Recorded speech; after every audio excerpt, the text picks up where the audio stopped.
Hello everyone, this is Pastor Jim Davis again.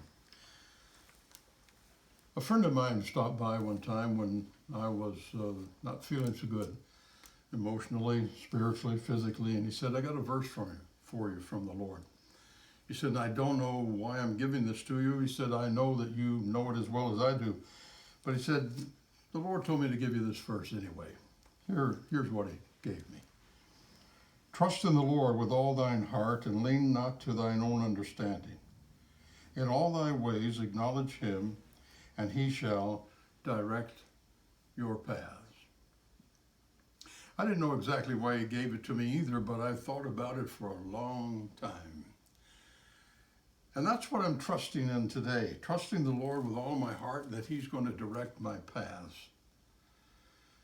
We've got a long way to go through next year. We don't know what it holds. We know that by this time next Sunday, our whole world may be different. There's some things for certain, and that is that there's not many things that are for certain. But what I'd like to talk to you about this morning, but before I do, let me speak just for a moment about what I was talking about last week. I was talking about making New Year's resolutions and why so many people don't make them, and their reason is that they break them too soon. And my message was that it was better to do a little, even if you stopped or even if you failed and restarted, that it was better to do a little than to do nothing at all. I told how much my life had been affected by the little things that people did, only on one occasion, only one sentence at a time, the one-liners that affected my life. And some completely changed my life. I said that when my mom and dad were talking about having a backbone, standing up for truth and doing what was right, they said water always seeks a lower level. Get a backbone. They said to me that if you don't overstay your welcome, you may be welcome to return. When I complained about the holes in my shoes and that I had to put cardboard in the bottom to walk to school, I was told that your shoes may have holes in the bottom, but they can always be shined on top. And so sometimes the little, even though we don't always do it forever, will affect somebody somewhere if you only try. Maybe you won't read your Bible all the way through. Maybe your commitment will be, I'm going to read the whole Bible in 1 year. And a lot of people do that. Maybe you won't accomplish it. Maybe you'll fail at it. So I asked last week, would you make the commitment to read your Bible 5 minutes a day? That won't get you through in a year, but at least it would be something. If you didn't read 30 verses in a chapter, if you read one would help. I said, and I know that there are programs where people have taken on the idea of praying 1 hour a day. When Jesus was praying in Gethsemane, and he was praying, Father, if there's any way that this cup will pass, let it pass, but if it won't pass, I'll drink it. And he gets up and he goes to his disciples that he had just left and said, pray with me. And they were sleeping. And he said, couldn't you watch with me for 1 hour? In other words, couldn't you stay awake for an hour? Couldn't you pray with me for 1 hour? So there are programs that have been set up that you might set up an hour a day of praying. Last week I challenged you if you would only commit yourself to 2 minutes a day. Would that be more than yesterday? And if it was only 2 minutes a day that you talked to God and you told him that you loved him and you told him that you were thankful for what he'd done for you, wouldn't 2 minutes a day be better than none? Well, let me make a disclaimer right here before I go any further. I know that there are those who don't believe in holidays. They don't believe in making New Year's resolutions. They don't believe in celebrating any special days. They don't believe in birthdays. They don't believe in Christmas. They don't believe in Easter. Well, some believe in Easter, but they don't celebrate New Year's Day and they don't make resolutions. I know that. Some say it's because we were never told to celebrate the birth of Christ. We were told to honor the death of Christ. And we weren't told to celebrate his birth, and we weren't told to make New Year's resolutions. The Bible doesn't say anything about it, so therefore it's wrong. worshiping pagan things, because Christmas is supposed to be a pagan holiday, and that's where the origins of it will take you. And they say in their studies that Jesus was never born on December 25th. If anything, he may have been conceived on December 25th, but he may have been born in April, but some say no, he was born perhaps in September. I just want to say to you that none of that is my point, even though they say, well, every day should be a day when you make a resolution to do that which is right. You shouldn't do it on just one day, but I'm saying one day is better than none. And New Year's is as good a time to start as any. And that's when most people are thinking along those lines. So why not? I understand the conversation about the celebration and the lack of biblical authenticity for celebrating Christmas on December 25th. And I know that we should do the right thing every day of the year. But if we only do the right thing part of the time, it's better than not doing it at all. Okay, this is what I'm trying to say today. I know that it's hard to stay on track, and I know that sometimes it's difficult to do that which is right in His sight.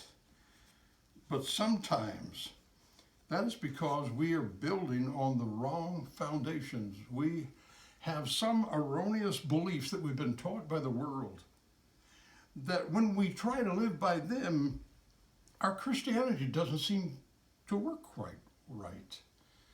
And I'd like to help you with some of those things today that are very popular in the land. One of them is called the law of attraction. Now, I'm not going to get into that. And let me give you a disclaimer on that idea as well before I go any further. I know that if you're negative all the time and all you ever talk about is aches and pains and how many medicines you take, or how many things have gone wrong in your life and how many failures have overshadowed everything that you've ever tried, I know that you will only gather around you more morbid people like you.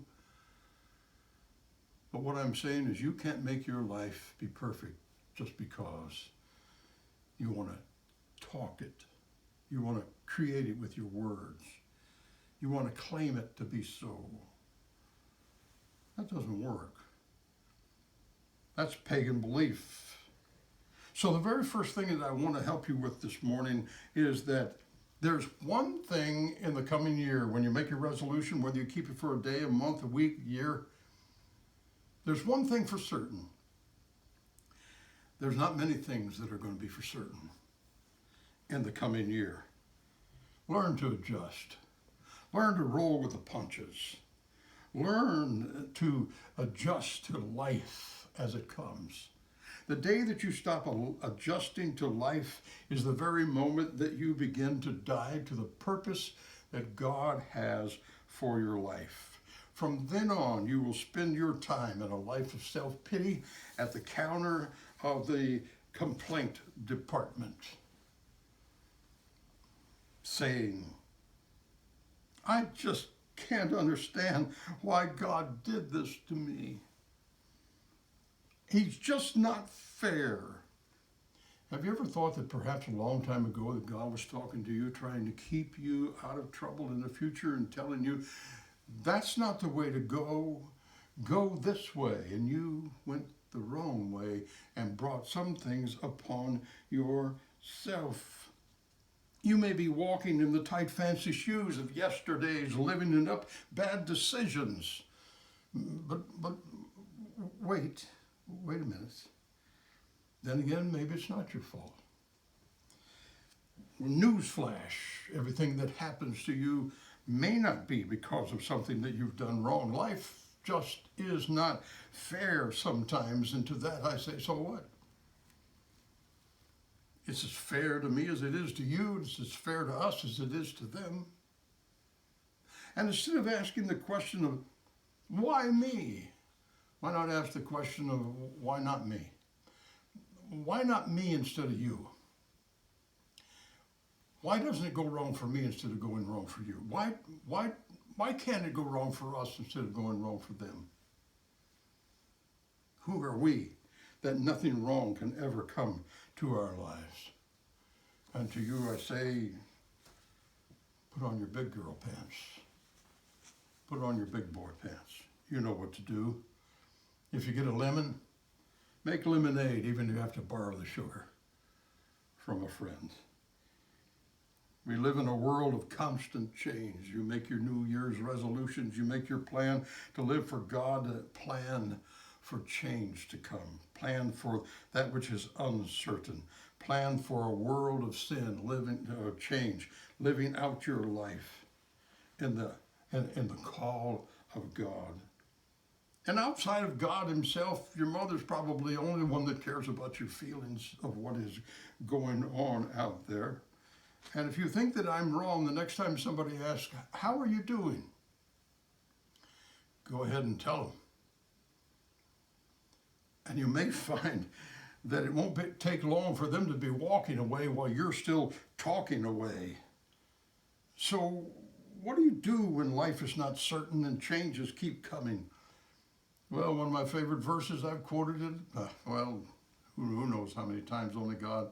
Romans 8:28, and we know that all things work together for good to them that love God, to them who are the called according to his purpose.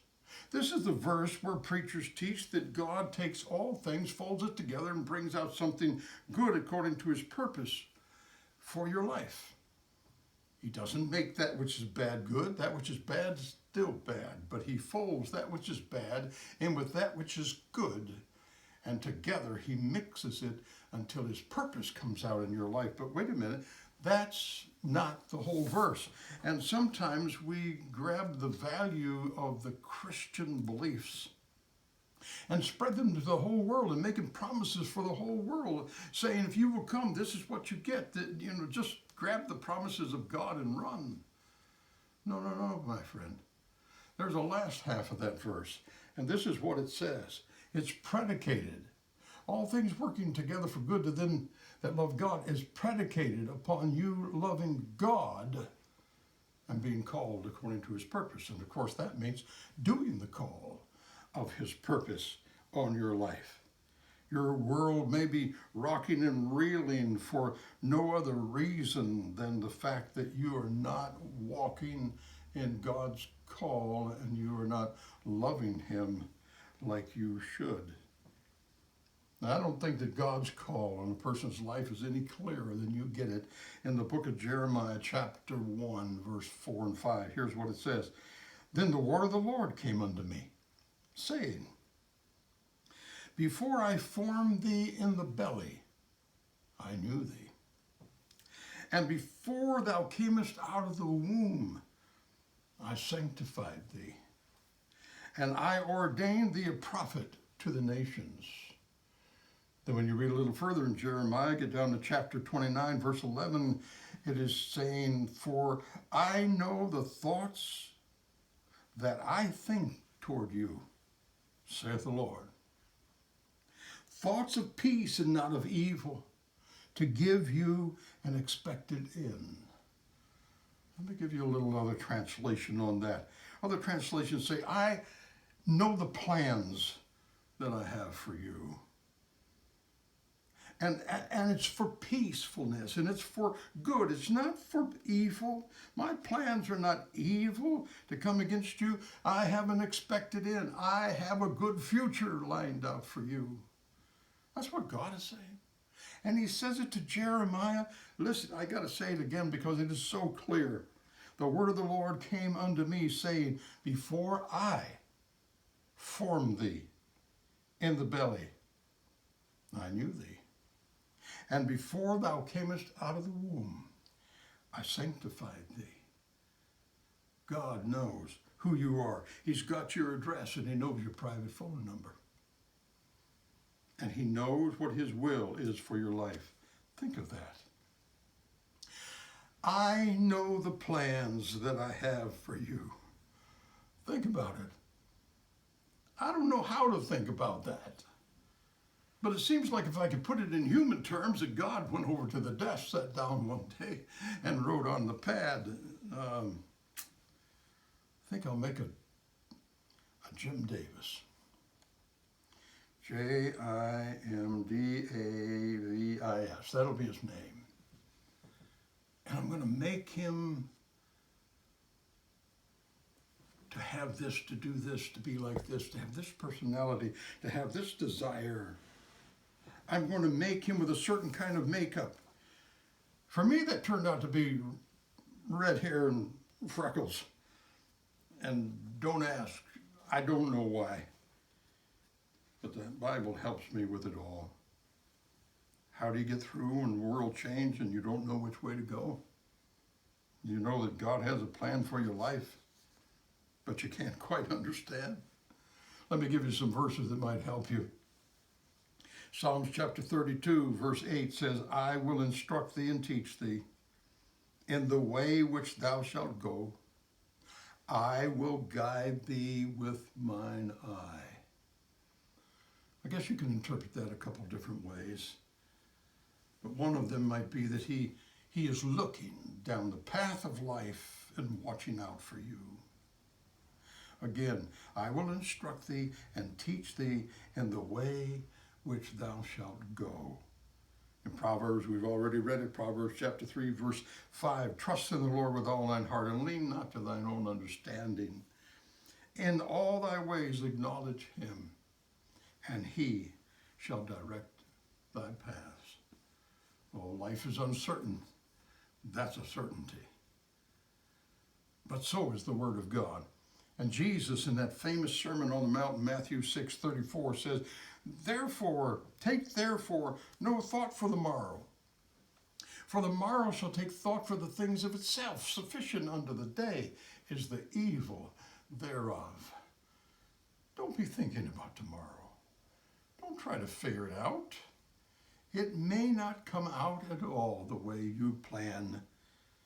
The morrow will take care of itself. It'll be here soon enough, and it will come along with all of its little idiosyncrasies that will test your faith.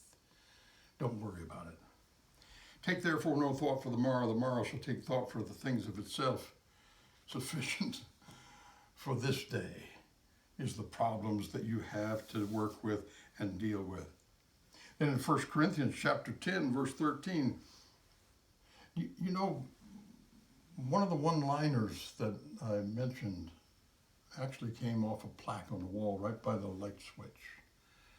It was right in the living room just as you came into the kitchen. And it hung there all my life. And this is what it said: never give up. God is faithful. And it came out of this verse. I want to share the verse with you. 1 Corinthians 10:13. God is faithful, who will not suffer you to be tempted above that ye are able, but with the temptation will also make a way to escape, that ye may be able to bear it.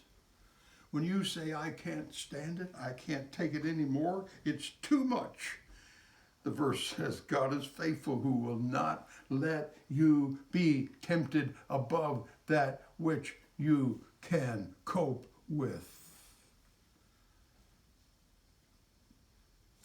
Next time you say, I can't take it, read that verse and decide who's not telling the truth. You or God? God says you can, and of course he does by the power that he puts within your life.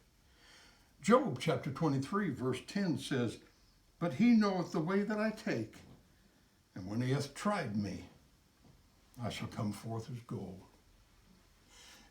You know that verse that I read about Jeremiah? I knew you when you were in the womb. When you were in your mother's belly, I knew who you were. Before you came out of the womb, I sanctified you, and I've called you to be a prophet to the nation. Do you know that that man that received that word from the Lord was going for about 70 years in exile? God doesn't keep us from all of the bad things that seem to come our way. If you get that down into your heart, it will keep you standing up when the world starts falling down. It will give you a reason to pick up and start again. And you may say, I've made my commitment to do better, but I'm failing again. Well, let me tell you, Tuesday's coming. You may fail tomorrow. Maybe you fail today. If you fail today, tomorrow's coming. If you fail tomorrow, Tuesday's coming. If God, by His grace, gives it to us, start again. Start over. Don't let the facts of the changes of life and the uncertainty of all things cause you to quit and give up. You're going to have to walk that life and go through that day anyway. Why not go through it trying to do it right rather than giving up? Tomorrow is another day, and remember, it is the little things that count. Now, there's another thing that I'd like to help you with that I think is not true, erroneous. Hear it all the time. It's promoted as if it's gospel, but it never came from your Bible. Here it is. The second thing is, you cannot be anything you want to be. Now, we are taught that, we hear that all the time, where you can be anything you want to be. No, you can't. I always wanted black wavy hair and a suntan, and I got red hair and freckles. And every time in the summertime I went out into the sun, I went from white to pink and back to white. I never had the luxury of the looks that I thought I would like to have. Just going from white to pink and white again. So should we complain? Should we say, oh God, you didn't make me right. I don't like the way you made me. Let me give you a verse from Romans chapter 9, verse 20. Who art thou that repliest against God? Shall the thing formed say to him that formed it, why hast thou made me thus? No, you cannot be anything, for sometimes your health will prevent you from being what you like to be. Sometimes your sight will prevent you from being or doing or going and being what you want to be.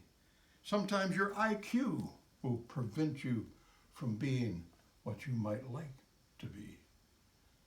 Some people just don't have the same ability as others. We may have been created equal and equally loved in the sight of God, created equally as to the image of God, but none of us are equal. We are all uniquely different from one another. And there's only one that will ever be the best at whatever it is. Everybody else will fall in line after the best. I doubt if I'm ever going to be the best at anything. I'm not going to have a blue ribbon saying I'm the number one, I'm the first choice, I'm the number one best at this. No, I don't think so. I cannot be and you cannot be anything you want to be just because you think that you want to be. And you spend your life committing yourself to that. I personally believe that it is mental child abuse to tell children that. It's right up there with Santa Claus, the Easter Bunny, the Tooth Fairy, and superheroes. It's not true. Let me tell you what the truth is. Teach them that they can do anything that God calls them to do. Teach them to know that God has a purpose in their life, and no matter what it is, and may it, even if it's impossible for them at the time, if God calls, you know the statement, God's callings are God's enablements. Teach them that they can do anything God calls them to do, and anything other than that is not necessary. God's callings will bring His empowerment. Yes, you can do it if God's will is in it. I've told this story often. I've never forgotten this little conversation that I had with my mom. I think I was 5 or 6 years old. And I asked her this big boy question. I don't even know why. But I said, Mom, which would you like me to be? a red-headed, fiery preacher. I don't know where that came from. Nobody ever talked to me about being a preacher. Nobody ever said, oh, you're a fine little boy. You look like you'd be a preacher when you grow up. Nobody ever said anything about preaching to me. But I think God was dropping a seed. And so I said, which would you rather me be, a red-headed, fiery preacher? Because I thought that was a good kind. Or President of the United States of America? My mother gave one of those simple, short answers that I have shared many times. She said, well, if God calls you to preach, then you'll have to be a preacher. But if he doesn't, then you can be the President of the United States of America. And I thought, well, okay. Well, that was a pretty good answer. It was a kind of almost a one-liner, and it was deep, and it was profound. Did you get it when I quoted it to you? She said, if God calls you, then you'll have to preach. What did she say? She said, if God's call is on your life, there's nothing to discuss. 5, 6 years old, I was told that God's will is first. If God calls, she was saying, God is sovereign, and you will have to obey. But if he doesn't call, then you can be the President of the United States of America. All of the thoughts go by the wayside when God calls. All of the desires go by the wayside when God calls. You know, it was about a year or so later, maybe I was 7, and I asked her the same question again. Hey, Mom, which would you like me to be, a red-headed, fiery preacher or the President of the United States of America? I asked the same question. I suppose I was thinking maybe I'd get a different answer, but I got this answer. If the Lord calls you to preach, you'll have to preach. But if he doesn't, you can be the President of the United States of America.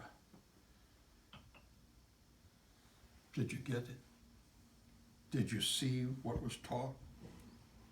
Truth does not change. It still was the same. Time had gone on and things had changed for me. And when you're only 6, 7 years old, a year or 2 is a long time in your life. But in the answer, never changes. If God calls, then you'll have to preach. The sovereignty of God is first. But if he doesn't call, then you can be, not will be, not must be, not you can make it happen, but you can be, and maybe you cannot be the President of the United States. When will we place ourselves at the disposal of God's will and realize that we are to be what he wants us to be? Here's what Paul said in Romans chapter 12, verse 3. To every man that is among you, not to think of himself more highly than he ought to think, but think soberly, according as God hath dealt to every man a measure of faith. Don't think more highly of yourself than you ought to. Jesus in that Sermon on the Mount, Matthew 6:27 says, which of you by taking thought can add 1 cubit to his stature? No. You can be what God wants you to be. But it is not true to say nor to teach you can be anything you want to be. Now here's the third thing that I'd like to help you with if you're going to make those resolutions and you may hit a snag and you may fail. Maybe one of the reasons you're failing is that you're believing something else that isn't true. And the third thing that I want to share with you is no, you cannot do anything you want to do by just setting your mind to it. That's a falsehood. It should not be taught. I was reading the other day about a man named Chow Lu from China. He's the one that's listed in the Guinness Book of Records for having memorized the most digits of pi. He memorized 67,890 digits and quoted them to win the most. But actually, there's another man, a Japanese man, 69 years old, in 2006, quoted for 16 hours and 30 minutes, 100,000 digits of pi. Now, for some reason or other, he's not in the Guinness Book of Records, but he has been on record for doing it, but they haven't put him in the Guinness Book yet. But now he's up to 111,700 digits of pi. Now, I know and you know that there's not much point in going past 3.14. That'll get you to about anything that you need to know. But memory experts use this as a practice and a winning element to win the feats that are and the contests that are going on constantly of who's got the best memory. And so they'll memorize these thousands and thousands and thousands of digits of pi. Now that wasn't possible 100 years ago because we didn't know what they were. The number in pi doesn't ever revert back to the repetition of like say 6.66666 or 3.333 being a third or 2/3. They don't go. Pi doesn't go to that repetition. It just goes on. It would seem to infinity, but I won't perhaps use that word. But we only found that out because of computers. Computers now will enable us to get these numbers on and on and on. I kind of like numbers, and I was thinking about it, got to fooling around with it, and I looked at pi and I thought, well, I don't need to memorize more than that. I'll just memorize 3.1415. And then I thought, well, there was a 9 on there, so 3.14159. And then I came across this article and it said, here's the first 100 digits of pi. And just for the fun of it, I copied it and I put it into my phone. And you know, it called to me. I kept going back in there and looking at it, and I thought, I think I'll memorize it, maybe a couple more. And then I got enticed to memorize. I memorized all 100 digits. 3.1415926535897923384626. I'm not going to go through all 100. But numbers come easy for me sometimes. And sometimes I can do well with numbers. But I can't do everything. I'm better at numbers than I am at words. I have difficulties with words. Sometimes there are words in common language that I look up again and again. And I still can't get it figured out exactly how for me to use that in my conversation. It just doesn't click. I have something or other, I don't know, I suppose it relates to some kind of dyslexia. When I'm typing my notes, I look back at them and the word "and" is spelled N-A-D. I look at the word "that" and it's spelled T-A-H-T. And I go back and correct those because I have the knack for twisting the first 2 letters on a word. Sometimes I do it even when I speak and I take the first letter off of one word and the first letter off of the word behind it and reverse them.